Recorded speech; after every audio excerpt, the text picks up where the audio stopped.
Well, we're back out here working on a boat again today. This thing can really wear you down, a project like this, you know, just kind of chip away at you. We've still got a lot to do, even though we've done a lot. This thing has little bitty pontoons on it. And we've added a lot of weight, so we bought another pontoon. I found a pontoon on Craigslist. It's 10 feet long. That'll give us plenty of buoyancy for any weight that we have added. So we're headed to Johnson City, Tennessee today to pick it up. It's not a great day for a ride, but since it's raining, we can't really work on the boat anyway. I guess we're taking a road trip.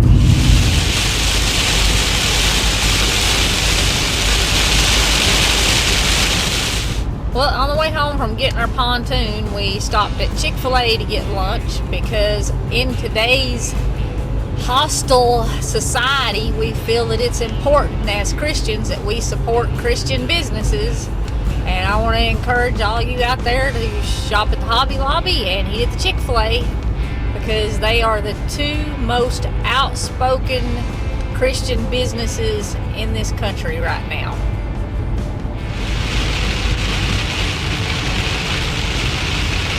If this keeps up, we're going to need that pontoon to get home. Well, we made it home with the pontoon and we inspected it pretty good. It does have a few minor issues, but we're going to have to deal with those tomorrow because there's another storm about to hit us.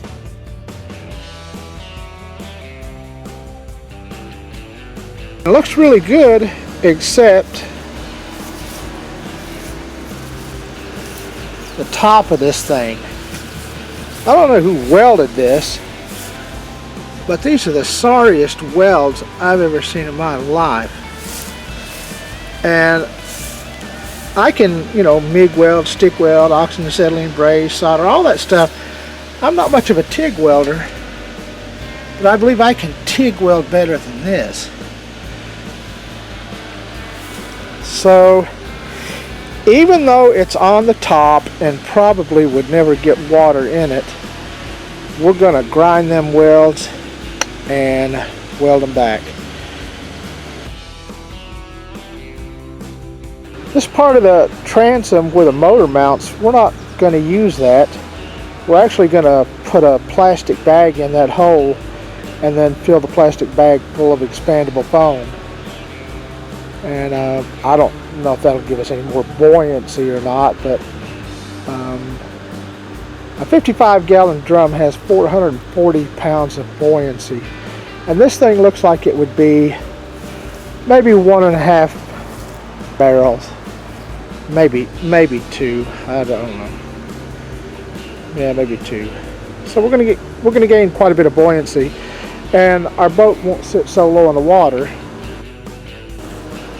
So I don't even own a TIG welder. I've got MIG welders and stick welders and stuff, and I'm not going to buy a MIG welder, I don't think.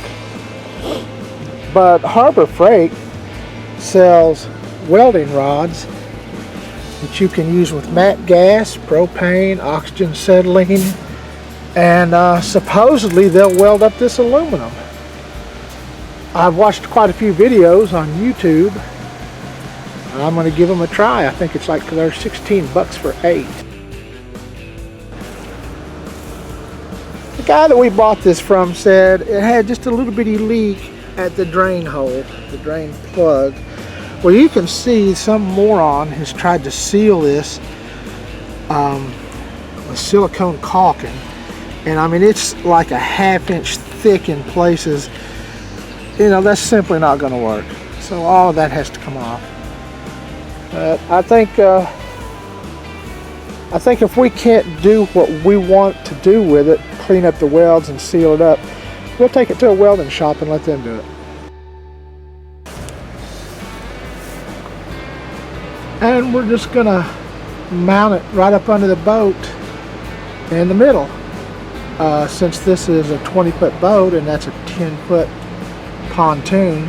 Becky had a good point. She said it might displace the water and affect the propeller. You know, it might have a tendency to cavitate or something. We don't know. The propeller is actually down below the pontoon level. I don't know if you can tell that or not, where it's supposed to be, but it still could affect it.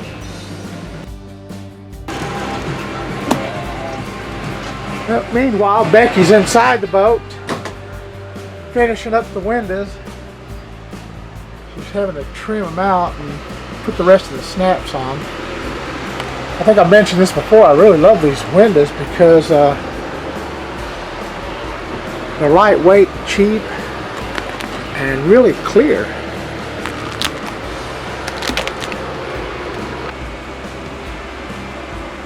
And back toward the back of the boat, I managed to get kind of a shelf built over the battery compartment to hold some of the battery chargers. We're going to be carrying 2. We're going to put some outlets in here just where we can hook shore power in and then plug our cords into it, so we don't have big long extension cords running through the middle of our boat. Got the other charge controller wired in. One on the left controls the solar panel. One on the right is regulating the power coming in from the motor, because this motor does not have a voltage regulator, and we were getting voltage spikes up to 16 volts. And it's also regulating the power from a battery charger. If we hook up a battery charger and forget to turn it on auto, which is what we've done here, it's set on manual. So that'll keep from cooking our electronics. However, it will not keep from cooking our battery because we do not have any kind of a voltage regulator going from the motor to the battery.